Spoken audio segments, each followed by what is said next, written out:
প্রিয় দর্শক, আসসালামু আলাইকুম। আপনারা কেমন আছেন? আশা করি সকলেই আল্লাহ তাআলার শেষ রহমতে ভালো আছেন।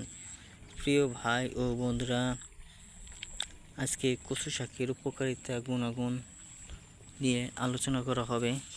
তো সেজন্য ভিডিওটি আপনারা সম্পূর্ণ দেখেন। তো আপনারা কচু শাক কেন খাবেন বা ভদ্রলোকেরা কেন কচু শাক খেয়ে থাকে তা সমস্ত কিছু জানতে পারবেন। তো আমাদের চ্যানেলটি যদি সাবস্ক্রাইব করে না নিয়েছেন তাহলে অবশ্যই আমাদের এই চ্যানেলটিকে সাবস্ক্রাইব করে নেবেন। তো এই কচু শাক মধ্যে ভিটামিন এ রয়েছে। যারা বন্ধুরা ভিটামিন এর অভাবে বিভিন্ন রোগে ভুগতেছেন তাদেরকে বলবো এই কচু শাক নিয়মিত খান। ভিটামিন এর অভাব পূরণ হয়ে যাবে ইনশাল্লাহ। এবং কি ভিটামিন এর অভাব যদি পূরণ হয়ে যায় তাহলে অবশ্যই আপনাদের কি হবে, ভিটামিন এর অভাবে যে সমস্ত রোগে ভুগেছিলেন তা ভালো হতে পারে।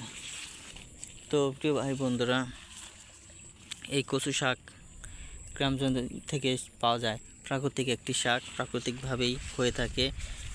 কারণ এই শাকটি কেউ রোপণ করে না, সরাসরি আল্লাহ তাআলাই দিয়ে থাকে। তো প্রিয় ভাই বন্ধুরা, এই কচু শাক রান্না করে খেলে আপনাদের ক্যালসিয়ামের অভাব পূরণ হতে পারে। ক্যালসিয়ামের ঘাটতি পূরণ করা প্রত্যেক মানুষেরই উচিত। তো এই কচু শাক ছোটো থেকে সকল বড় বয়স পর্যন্ত লোকেরা ওই কচু শাক খেতে পারেন। তো প্রিয় ভাই বন্ধুরা, কচু শাক খেলেই যে আপনাদের উপকার হবেই তা কিন্তু নয়, উপকার হতে পারে। আর কচু শাক খাওয়ার পূর্বে অবশ্যই ভালো একজন ডাক্তারের পরামর্শ নিয়ে খাবেন। ধন্যবাদ আপনাদেরকে।